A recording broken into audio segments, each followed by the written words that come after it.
Hi viewers, welcome to Kiki kitchen.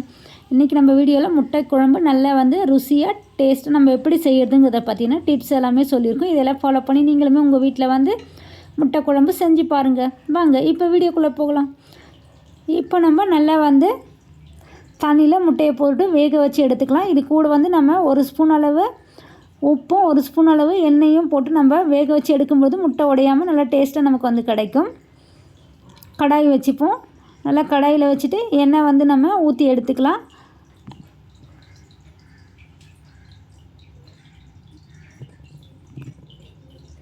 நல்லா எண்ணெய் ஊற்றிட்டு எண்ணெய் காயட்டும். எண்ணெய் காஞ்சதுக்கப்புறம் நம்ம கடுகு போடலாம்.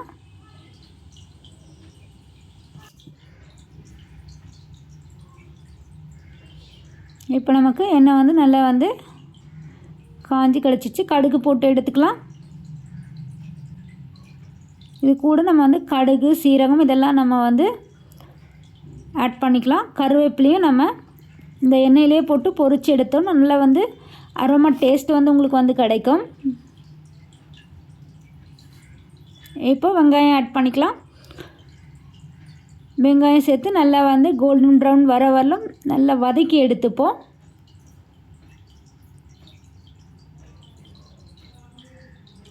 உப்புமே நம்ம கொஞ்சமாக நம்ம வெங்காயத்தில் ஆட் பண்ணி நல்லா வதக்கி எடுத்துக்கும் போது சீக்கிரமாக வதங்கி கிடச்சிடும்.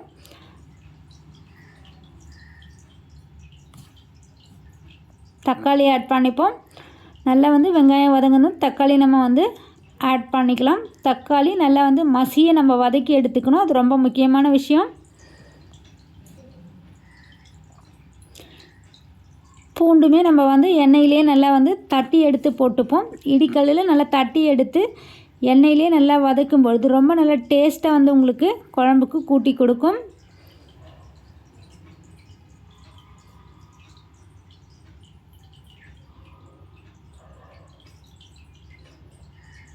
நம்ம கொஞ்சம் இஞ்சி பூண்டு பேஸ்ட்டுமே நம்ம நல்லா வெங்காயத்தை தட்டியும் இது கூட ஆட் பண்ணிக்கலாம். வெங்காயமும் தக்காளியும் நல்லா நம்ம அரைச்சி எடுத்து நம்ம ஆட் பண்ணிப்போம் இது கூட. ஏன்னா அரைச்சி எடுத்து நம்ம ஆட் பண்ணும்போது நல்லா திக்காகவும் இருக்கும். குழம்போட டேஸ்ட்டும் ரொம்ப அதிகமாக உங்களுக்கு கொடுக்க வாய்ப்பு இருக்குது.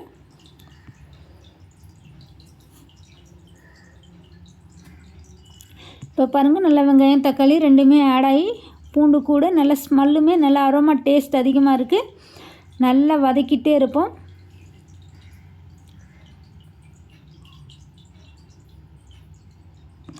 நம்ம இஞ்சி பூண்டு பேஸ்ட்டும் தக்காளியும் நம்ம அரைச்சி பச்சை வாசனை போகிற வரலும் நம்ம வதக்கி எடுத்துக்கணும். இல்லைன்னு சொன்னால் குழம்பு டேஸ்ட்டே கெட்டுடும்.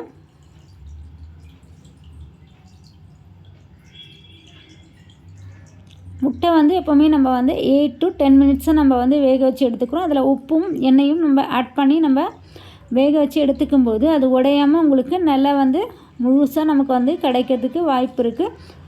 முட்டை அதிக நேரம் வேக வச்சிங்கனாலும் அது வெடிப்பு விட்டுடும். அதனால் நம்ம 8 மினிட்ஸ் மட்டுமே நம்ம வேக வச்சாலே போதும். 6 to 8 மினிட்ஸ் நம்ம வேக வச்சாலே உரிச்சி எடுக்கிறதுக்கு நமக்கு நல்லா கரெக்டாக கிடச்சி எடுத்துடும். இதை பாருங்கள், இப்போ நம்ம அரைச்சி வச்சுருக்கிற தக்காளி வெங்காயத்தையும் இஞ்சி பூண்டு பேஸ்ட்டையும் ஆட் பண்ணிக்கலாம். தக்காளி வெங்காயத்தை நம்ம வதக்கிட்டு அதுக்கப்புறம் நம்ம ஆற வச்சு வதக்கி எடுக்கும்பொழுது நல்ல டேஸ்ட்டாக உங்களுக்கு கிடைக்கும். அப்படியே நீங்கள் அரைச்சினா நல்லா எண்ணெயில் வதக்கி எடுத்துருங்க. இது நல்லா ரா ஸ்மெல்லு போகிற வரலும் நல்லா வதக்கிட்டே இருக்கணும். நம்ம எண்ணெய் பிரிஞ்சு வரும் அந்த டைமில் நம்ம நல்லா வதக்கிட்டே இருக்கணும். இங்கே பாருங்கள், நல்லா பச்சை வாசனையும் போயிடுச்சு. நல்லா மிக்ஸ் ஆகி வதங்கி நமக்கு கிடச்சிருக்கு.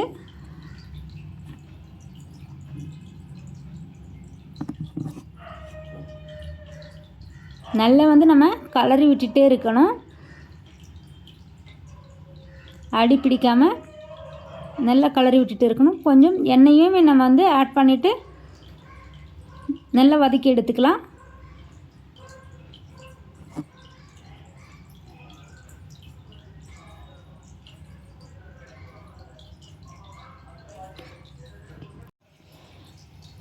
இப்போ நமக்கு நல்லா வதங்கிட்டு இருக்குது.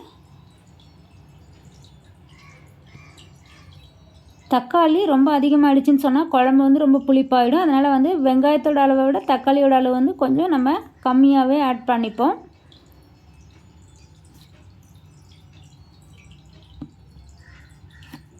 வெங்காயத்தையுமே நல்லா வந்து கோல்டன் ப்ரௌன் ஆகிற வரலும் வதக்கினா மட்டும்தான் இதில் நமக்கு நல்ல கூடுதல் டேஸ்ட் வந்து உங்களுக்கு கொடுக்கும். நம்ம முட்டையை நல்லா வேக வச்சு முழுசாக போட தேவையில்ல, 2ஆக கட் பண்ணி ஆட் பண்ணிக்கிறோம். இப்போ நம்ம நல்லா வதங்கிடுச்சு, தண்ணி ஆட் பண்ணிப்போம். ரொம்ப அதிகமாக தண்ணி ஆட் பண்ண தேவையில்ல, கொஞ்சம் நல்லா திக்கான பதம் இருந்தால் தான் நல்லா வந்து குழம்பு நல்ல டேஸ்ட் அதிகமாக இருக்கும், கொஞ்சம் நல்லா திக்காகவும் நமக்கு இருக்கும். இதை பாருங்கள், இது கூட நம்ம வந்து மஞ்சத்தூள், மல்லித்தூள், மிளகாய்த்தூள் எல்லாமே நம்ம வந்து ஆட் பண்ணிக்கிறோம். இப்போ நம்ம குழம்பு நல்லா வந்து கொதி வரணும். நல்லா வந்து கொதி வந்ததும் அதில் இருக்க ரா ஸ்மெல் எல்லாமே போனதுக்கப்புறம் தான் நம்ம வந்து முட்டையை வந்து ஆட் பண்ணணும். உங்களுக்கு நம்ம டிஃப்ரெண்ட்டான டேஸ்ட்டு கிடைக்கணும்னு சொன்னால் மிளகுத்தூள் கூட நம்ம லைட்டாக ஆட் பண்ணிக்கலாம். நல்லா வந்து நம்ம இது மிக்ஸ் ஆகிற அளவு நல்லா கலக்கி விட்டுடலாம். கொதி வர்றதுக்கு எண்ணெயுமே நம்ம வந்து குழம்புக்கு தாளிக்கிறப்போ நல்லெண்ணெய் நம்ம வந்து பயன்படுத்தணும்னா நல்ல வாசனை வந்து தூக்கலாக இருக்கும், ரொம்ப நல்ல டேஸ்ட் வந்து உங்களுக்கு அதிகமாக கொடுக்கும்.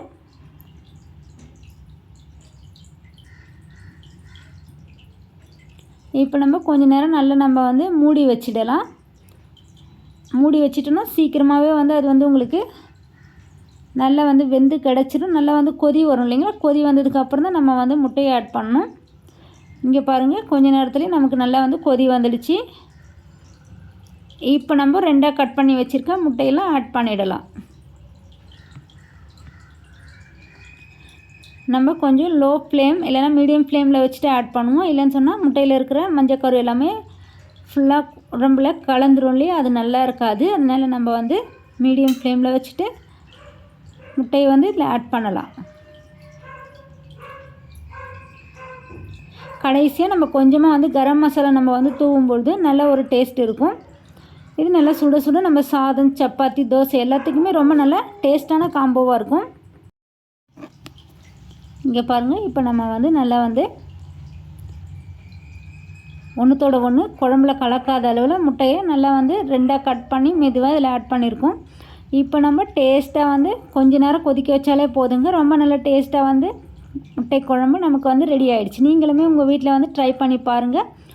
என்ன வியூவர்ஸ், நம்ம வீடியோவில் சொல்லியிருக்க எல்லா தகவலும் உங்களுக்கு பிடிச்சிருக்குன்னு நினைக்கிறேன். ரொம்ப யூஸ்ஃபுல்லாக நினச்சிங்கன்னா ஃப்ரெண்ட்ஸ் அண்ட் ஃபேமிலிக்கு ஷேர் பண்ணுங்கள். மேலும் நல்லதொரு வீடியோவில் சந்திப்போம். தேங்க்ஸ் ஃபார் வாட்சிங்.